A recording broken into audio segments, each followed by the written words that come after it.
Less than 5% of the ocean has been investigated by humans, and there have been far more manned missions to the moon than to the deepest part of the sea. Some people believe the ocean truly is the final frontier on Earth, and it never ceases to produce bizarre items without explanation. Today we're looking at the scariest things found underwater.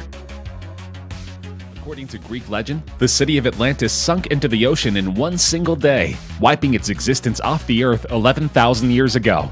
Since that time, scientists, treasure hunters, and philosophers have searched endlessly to find even a trace of the lost world, said to be partially intact somewhere below the ocean waves. Being one of the most well-known legends in the world, anything found during an ocean dive even resembling a man-made structure has caused serious waves of media attention. In 1968, a diver off the coast of North Bimini Island, Bahamas, discovered a series of stones 18 feet below the surface. The stones appeared man-made and were evenly spaced out in a road-like line stretching a half-mile.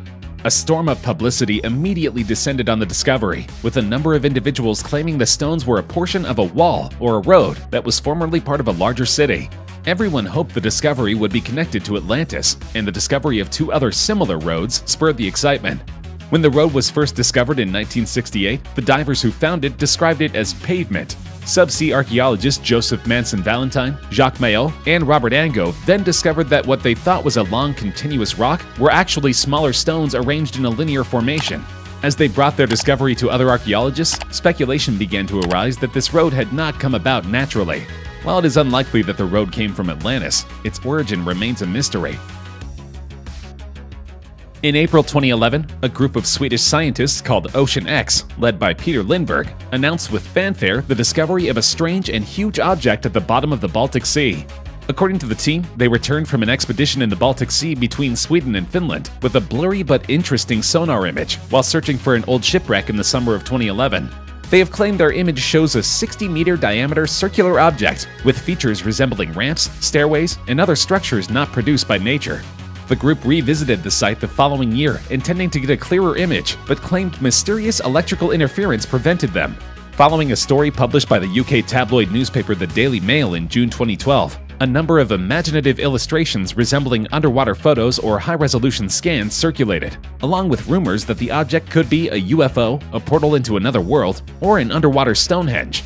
This mystery of the Baltic Sea anomaly remains unsolved.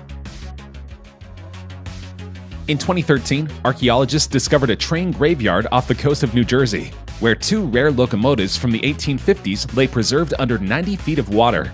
It remains a mystery how the two steam engines were sunk. There is no historical record of them ever being built, and no record of them being lost. Explorers believe that the engines were lost in a storm 5 miles off the coast of Long Branch, New Jersey, as they were being transported from Boston to the mid-Atlantic. They either fell off the barge, experts believe, or were deliberately pushed off to prevent the ship from going down in rough seas. Though they are encrusted in 160 years' worth of rust, they remain remarkably well preserved. City officials hope to pull the trains from the water and refurbish them. They belong in a museum, not at the bottom of the ocean, said one concerned citizen. The wood engineers' cabins have long ago rotted away, along with most of the smokestacks and cowcatchers, leaving just the barrel of the boiler and the wheels. The engines are completely stripped of valving, instruments, lamps, and any other kind of artifact that might be of interest. Everything that remains is heavily encrusted with marine growth. A 5,000-year-old monument reappeared in Spain in 2019 after being submerged at the bottom of a reservoir for 50 years. The megalithic site featured 144 granite blocks that stand more than 6 feet tall and has been dubbed Spanish Stonehenge. Its similarity to the UNESCO World Heritage Site in Wiltshire is striking, but the Iberian version is made of smaller rocks. Known as Dolmen de Guadalperal, the 7,000-year-old megalithic structure was first spotted by NASA's satellite images. Also known as the Treasure of Guadalperal, the structure dates between 2000 and 3000 BC and is located in Peraleda de la Mata, a municipality of slightly more than 1,400 people and 105 miles away from Madrid. The structure, of which there are approximately 150 stones, is back on dry land due to record heat and drought in Europe. For decades, only the tips of the ancient structure could be glimpsed from above. All my life, people have told me about the dolmen, Angelo Castaño, president of the local Roots of Peraleda Cultural Association, told Atlas Obscura's Alyssa McMurtry. I had seen parts of it peeking out from the water before, but this is the first time I've seen it in full. It's spectacular because you can appreciate the entire complex for the first time in decades, he added. In 2018, archaeologists uncovered a Native American burial site dating back 7,000 years off the coast of Florida. The site was found by an amateur diver in 2016 who was looking for shark teeth but stumbled on an ancient jawbone. In a picture sent from the diver, archaeologist Ryan Duggins noticed a worn-down molar tooth attached to the jawbone. This suggested it belonged to a prehistoric person. Florida state officials called the find an unprecedented discovery. Mr. Duggins and his team began investigating the site from the Archaic period, located 900 feet from shore. The burial grounds are expected to cover about 32,000 square feet off the coast of Manasota Key. In a statement, the Florida Department of State said that the burial ground has been dated to around 7,000 years ago. At that time, sea levels were much lower than they are today, creating the small inland freshwater pond there. Duggins tells Gannon that when ancient indigenous people buried their dead in ponds such as this one, they hammered sharpened stakes into the pond bed, surrounding the body with wooden markings that protruded out of the water. Though the newly discovered graveyard was eventually covered by deeper waters, the peat bottom remained intact. Peat slows the process of organic decay, the Florida Department of State explains in its statement, which allowed the site to stay well preserved. Dead men tell no tales, but the waterways of New York City contain plenty of stories.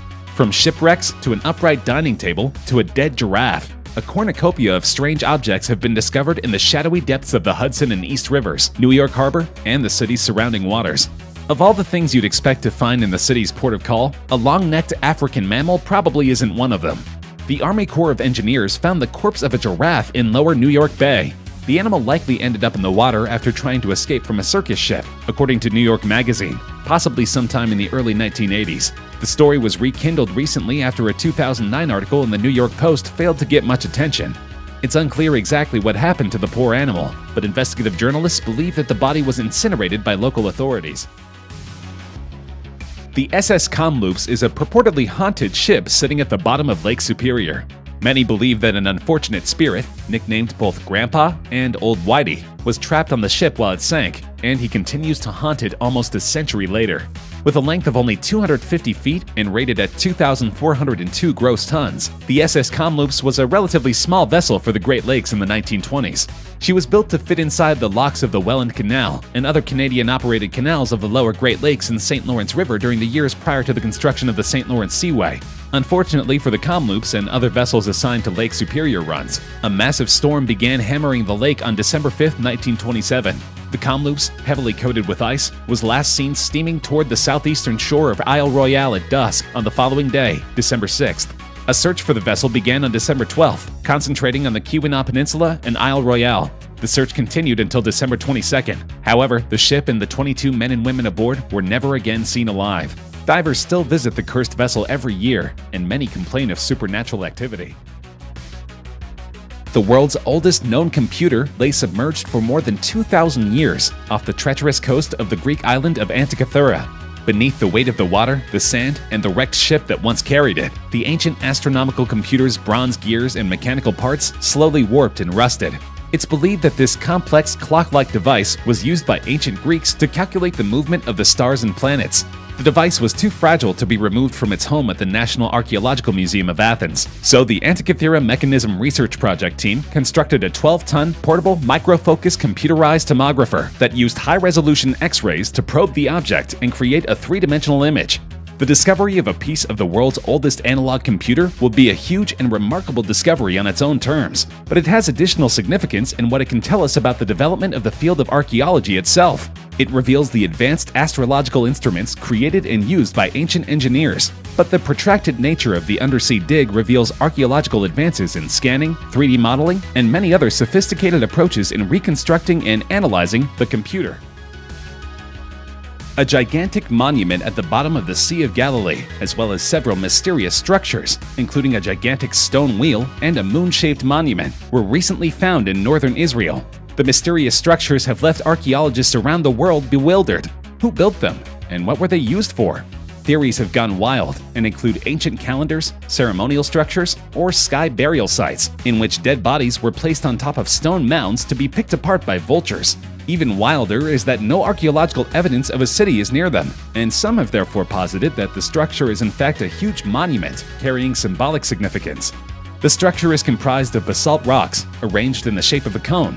It measures 230 feet at the base of the structure, is 32 feet tall, and weighs an estimated 60,000 tons.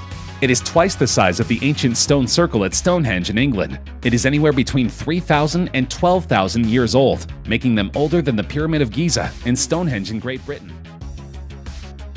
A total of 87 unexploded World War II bombs were found on a Hampshire beach in the UK in 2011. The mortars were exposed on Calshot Beach by a combination of extremely low tides and high atmospheric pressure. Royal Navy bomb disposal expert Lieutenant Commander Al Necruz said, "It's quite an unusual amount and scale of ordnance." 6 devices were washed up on the same beach and destroyed by bomb disposal experts. The 87 mortars, measuring about 4 inches by 20 inches, were dealt with by a 5-man bomb disposal team from the Royal Navy's Southern Diving Unit 2. Thankfully, they were all handled safely.